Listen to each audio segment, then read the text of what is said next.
scrutiny of the alleged references to Muhammad in the Bible as a prophet, they absolutely have no relation to the prophet of Muhammad, nor prophesy his coming. Muhammad is not mentioned in the Old Testament. Muhammad is not mentioned anywhere from Genesis to Revelation. Muhammad is God's true messenger. That's a joke.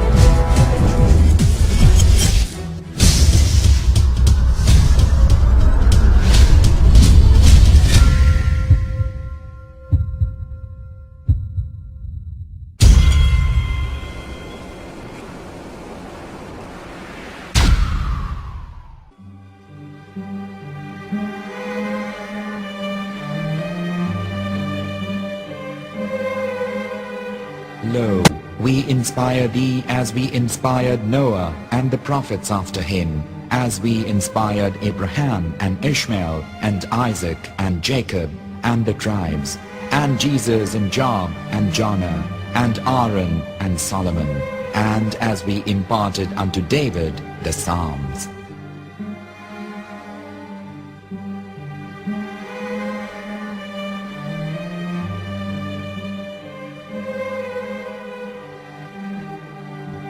The verse we've just heard is from chapter 4 of the Quran.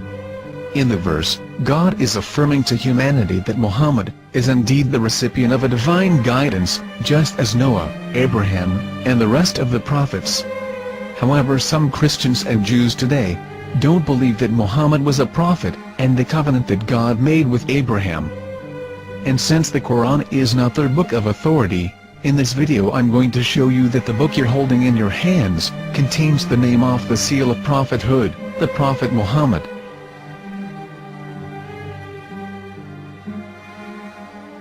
As known, the Old Testament was preserved in the Hebrew language.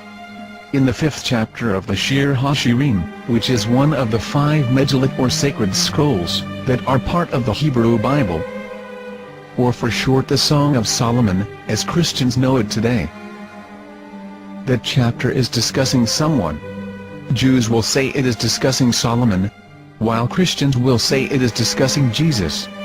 Considering this is the Songs of Solomon, it would seem logical that it is discussing Solomon. The verses, describing this mystery man, have the narrator's speech conjugated in the feminine, meaning it is a woman who is describing this man. So it is possible that it is one of Solomon's wives discussing her husband Solomon. However, Christians assert that Jesus is being discussed, and that the chapter is describing a man who was not yet alive at that point. A prophecy.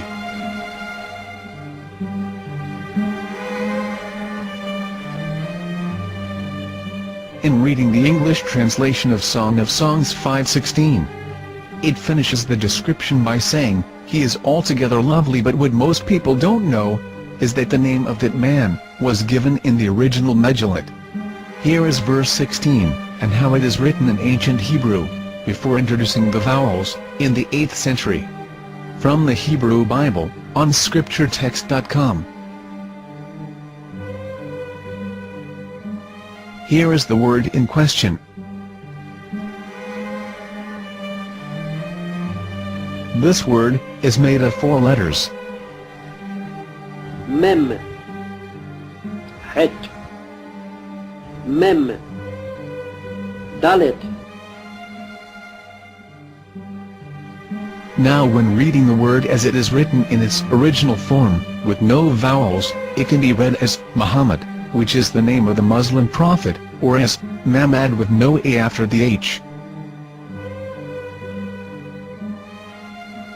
According to Ben Yehuda's Hebrew English Dictionary, it is correctly pronounced as Muhammad, not Mamad.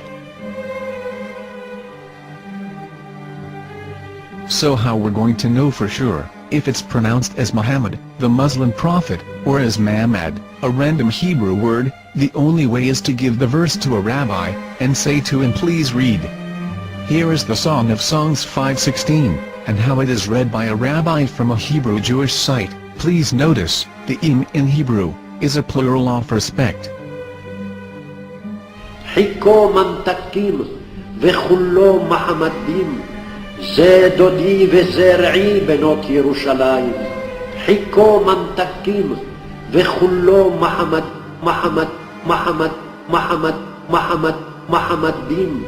זה דודי וזה רעי בנות ירושלים.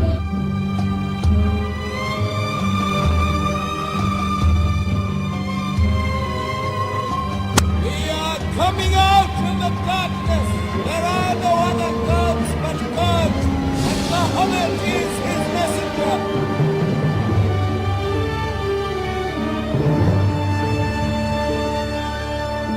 Let the world hear. חיקו ממתקים וכולו מחמדים.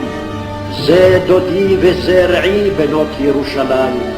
חיקו ממתקים וכולו מחמד, מחמד, מחמד, מחמד, מחמד, מחמדים. זה דודי וזה רעי בנות ירושלים.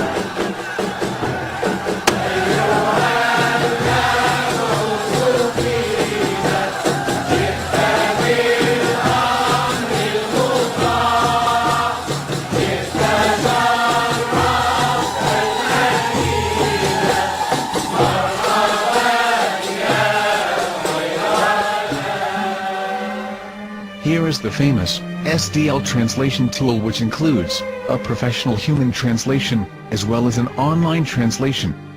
We're going to copy our Hebrew word of the Song of Songs, directly from the Jewish site. It's the same site, where you can hear the rabbi reading the verse in Hebrew. All links are in the description, so, we're going to copy the word and paste it, and ask, please translate. Are they going to translate the meaning of the name of that person?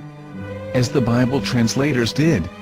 Which is the praised and the lovely one, or are they going to keep the name as it is? Well, see it yourself.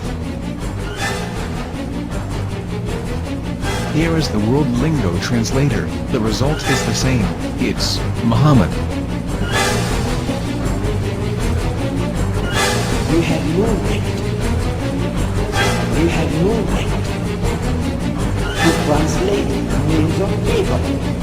Anybody. Your name should be retained. Mr. Black is Mr. Black, though he's white. You have no right to translate names of people. But they have been doing that. Muhammad ibn, they translated as altogether love. But the word Muhammad is there in the Hebrew language. The word Muhammad is there in the Hebrew language.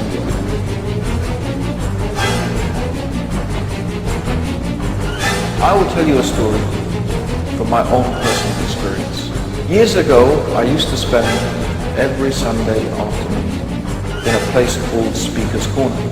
And in my years down there, I got to know a Jewish rabbi. He was a very nice man. He used to listen to me, and he was always very polite and talked about Islam in a very nice way.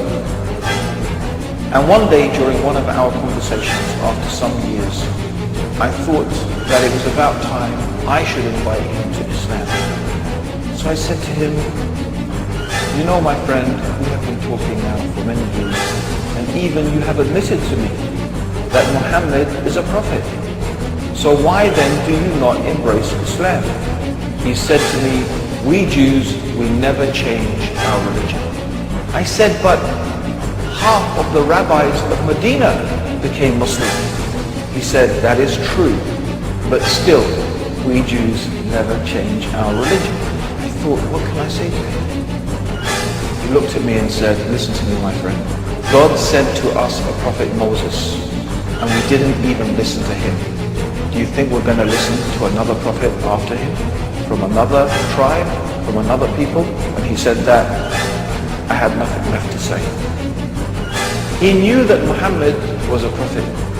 In fact, another rabbi also came up to me and he said to me, we know Muhammad is a prophet, and he quoted to me a passage from the Bible